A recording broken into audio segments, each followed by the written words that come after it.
Դժվարություն չկար, հարց ու պատասխանա, մտնում ես այդ կայքը, անում ես եւ լինում է։ Էմմա Մարտիրոսյանը եկամուտների տարեկան հայտարարագիր է լրացրել դեռ 2024-ին, կամավոր։ Կոնսերվատորիայի երկարամյա աշխատակիցը ընկերներին էլ է խորհուրդ տվել հայտարարագիր լրացնել ու օգտվել սոցիալական ծախսերի փոխհատուցման հնարավորությունից։ Շատ արագ մի քանի օր հետո նստեցի 50,000-ը։ Ու մենակ իմ ոչի, էլի ես ունեմ ընկերներ, որոնք հայտարարագրվել են ու նստել են։ Գործընթացը փուլային է, մեկնարկել է 2024-ից, հայտարարագրել են 2023-ի տարեկան եկամուտները։ 2024 հաշվետու ժամանակաշրջանի համար հայտարարագիր ներկայացրել են 46,000 քաղաքացի,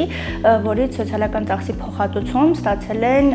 20,480 քաղաքացի, մոտավորապես 1 միլիարդ 843 միլիոն դրամի չափով, որը մոտավորապես 5 անգամ գերազանցում է 2023 հաշվետու ժամանակաշրջանի համար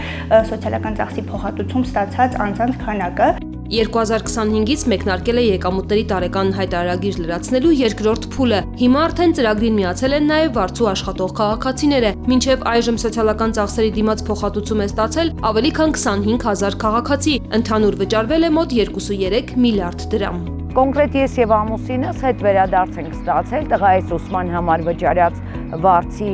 մասով 100,000 դրամ։ Ես եմ ստացել 100,000 դրամ, ամուսինս է ստացել։ Վերադարձված գումարների արդյունքում ես հնարավորություն ունեցա տղայիս երկրորդ կիսամյակի ուսման վարձը մարելու։ Կրթության գծով սոցիալական ծախսերի փոխհատուցման տարեկան առավելագույն չափը 100,000 դրամ է, առողջապահության գծով 50,000 դրամ, սակայն մեկ քաղաքացուն կրթական առողջապահական ընդհանուր ծախսերի դիմաց որպես սոցիալական կրեդիտ տարեկան փոխհատուցվող գումարը չի կարող գերազանցել 100,000 դրամը։ Կառավարության որոշմամբ ծախսերի փոխհատուցման համակարգում որոշակի փոփոխություններ են կատարվել։ 2024 թվականի հունվարի 1-ից մինչև 2025 թվականի հունիսի 1-ն ընկած ժամանակահատվածում կատարված սոցիալական ծախսերի մասով սահմանվել է, որ տվյալ դեպքում անկախ այն հանգամանքից, որ սոցիալական ծախսը կատարվել է այլ անձի կողմից, սակայն հայտարարատուի միջոցներով, տվյալ դեպքում հայտարարատու ֆիզիկական անձը հնարավորություն ունի ստանալ սոցիալական ծախսի փոխհատուցում, եթե ծառայություն մատուցողին ներկայացնի համապատասխան փաստաթուղթ այն մասին, որ փաստացի վճարումը կատարվել է իր միջոցներով։ Սա միայն 2024-ի համար, իսկ այս տարվա հունիսի 1-ից հետո կատարված սոցիալական ծախսերը կհատուցվեն, եթե կատարվել են անմիջապես հայտարարատուի միջոցներով։ Կառավարության վերջին փոփոխություններով ընդլայնվել են նաև սոցիալական ծախսերի փոխհատուցման դեպքերը, մասնավորապես կրթության գծով փոխհատուցման ենթակա են նաև 24 թվականի եւ դրան հաջորդող հաշվետու տարիների համար կրթության պետական կառավարման լիազոր մարմնի կողմից երաշխավորված արտադպրոցական եւ ոչ ֆորմալ կրթական ծրագրերի շրջանակներում կատարված ուսման վճարները, մասնավորապես արվեստի, գեղարվեստի, պարարվեստի եւ այլ նմանատիպ ծառայությունների դիմաց ուսման վճարները։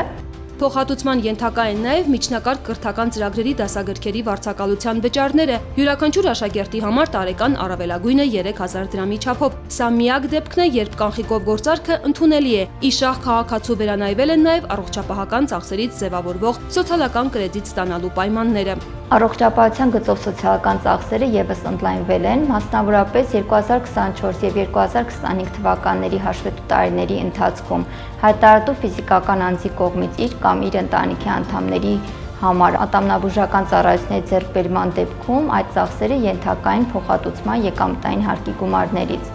Չմոռանանք նաև, որ շարունակում է փոխհատուցվել ապահովագրական փաթեթների ձեռքբերման գծով կատարված ծախսերը, այս մասով որևէ փոփոխություն չկա։ Որպեսզի աշխատող քաղաքացիների եկամուտը սոցկրեդիտի հաշվին տարեկան ավելանա մինչև 100,000 դրամով, ընտանիքինը ավելի, եթե աշխատողների թիվը 1-ից ավելի է, կառավարության ղեկավարը պարբերաբար, կարելի է ասել աշխատանքային շաբաթը սկսում է աշխատողների ստացած հավելյալ եկամուտների թարմ տվյալներ ներկայացնելով։ Թվերի դինամիկան եւ քաղաքացիների արձագանքը ցույց է տալիս, որ ծրագիրն ակտիվանում է, իրազեկվածությունն ավելանում, քաղաքացիների ներգրավվածությունն էլ աճում։